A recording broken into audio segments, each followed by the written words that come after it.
Course in Miracles, Chapter 12, Section 5, the Sane Curriculum. Only love is strong because it is undivided. The strong do not attack because they see no need to do so. Before the idea of attack can enter your mind, you must have perceived yourself as weak, because you attacked yourself and believed that the attack was effective. You behold yourself as weakened. No longer perceiving yourself and your brothers as equal and regarding yourself as weaker, you attempt to equalize the situation you made. You use attack to do so because you believe that attack was successful in weakening you. That is why the recognition of your own invulnerability is so important to the restoration of your sanity. For if you accept your invulnerability, you are recognizing that attack has no effect. Although you have attacked yourself, you will be demonstrating that nothing really happened. Therefore, by attacking, you have not done anything. Once you realize this, you will no longer see any sense in attack, for it manifestly does not work and cannot protect you. Yet the recognition of your invulnerability has more than negative value. If your attacks on yourself have failed to weaken you, you are still strong. You therefore have no need to equalize the situation to establish your strength. You will never realize the utter uselessness of attack except by recognizing that your attack on yourself has no effects. For others do react to attack if they perceive it. And if you are trying to attack them, you will be unable to avoid interpreting this as reinforcement. The only place you can cancel out all reinforcement is in yourself, for you are always the first point of your attack. And if this has never been, it has no consequences.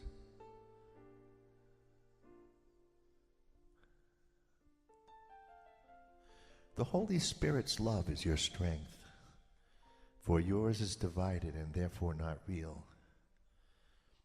You cannot trust your own love when you attack it. You cannot learn of perfect love with a split mind because a split mind has made itself a poor learner. You tried to make the separation eternal because you wanted to retain the characteristics of creation, but with your own content. Yet creation is not of you, and poor learners do need special teaching. You have learning handicaps in a very literal sense. There are areas in your learning skills that are so impaired that you can progress only under constant, clear-cut direction provided by a teacher who can transcend your limited resources. He becomes your resource because of yourself you cannot learn. The learning situation in which you placed yourself is impossible, and in this situation you clearly require a special teacher and a special curriculum. Poor learners are not good choices as teachers, either for themselves or for anyone else. You would hardly turn to them to establish the curriculum by which you can escape from their limitations. If they understood what is beyond them, they would not be handicapped. You do not know the meaning of love, and that is your handicap. Do not attempt to teach yourself what you do not understand, and do not try to set up curriculum goals where yours have clearly failed. Your learning goal has been not to learn, and this cannot lead to successful learning. You cannot transfer what you have not learned, and the impairment of the ability to generalize is a crucial learning failure. Would you ask those who have failed to learn what learning aids are for? They do not know. If they could interpret the aids correctly, they would have learned from them. I have said that the ego's rule is, seek and do not find. Translated into curricular terms, this means, try to learn but do not succeed. The result of this curriculum goal is obvious. Every legitimate teaching aid, every real instruction, and every sensible guide to learning will be misinterpreted, since they are all for facilitating the learning this strange curriculum is against. If you are trying to learn how not to learn, and the aim of your teaching is to defeat itself, what can you expect but confusion?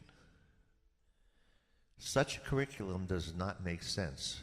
This attempt at learning has so weakened your mind that you cannot love, for the curriculum you have chosen is against love and amounts to a course in how to attack yourself. A supplementary goal in this curriculum is learning how not to overcome the split that makes its primary aim believable. And you will not overcome the split in this curriculum, for all your learning will be on its behalf. Yet your mind speaks against your learning as your learning speaks against your mind, and so you fight against all learning and succeed, for that is what you want. But perhaps you do not realize even yet that there is something you want to learn, and that you can learn it because it is your choice to do so. You who have tried to learn what you do not want should take heart, for although the curriculum you set yourself is depressing indeed, it is merely ridiculous if you look at it. Is it possible that the way to achieve a goal is not to attain it? Resign now as your own teacher. This resignation will not lead to depression. It is merely the result of an honest appraisal of what you have taught yourself and of the learning outcomes that have resulted. Under the proper learning conditions, which you can neither provide nor understand, you will become an excellent learner and an excellent teacher, but it is not so yet, and will not be until the whole learning situation as you have set it up is reversed. Your learning potential, properly understood, is limitless because it will lead you to God. You can teach the way to Him and learn it if you follow the teacher who knows the way to Him and understands his curriculum for learning it. The curriculum is totally unambiguous because the goal is not divided and the means and the end are in complete accord. You need offer only undivided attention. Everything else will be given you. For you really want to learn aright, and nothing can oppose the decision of God's Son. His learning is as unlimited as He is.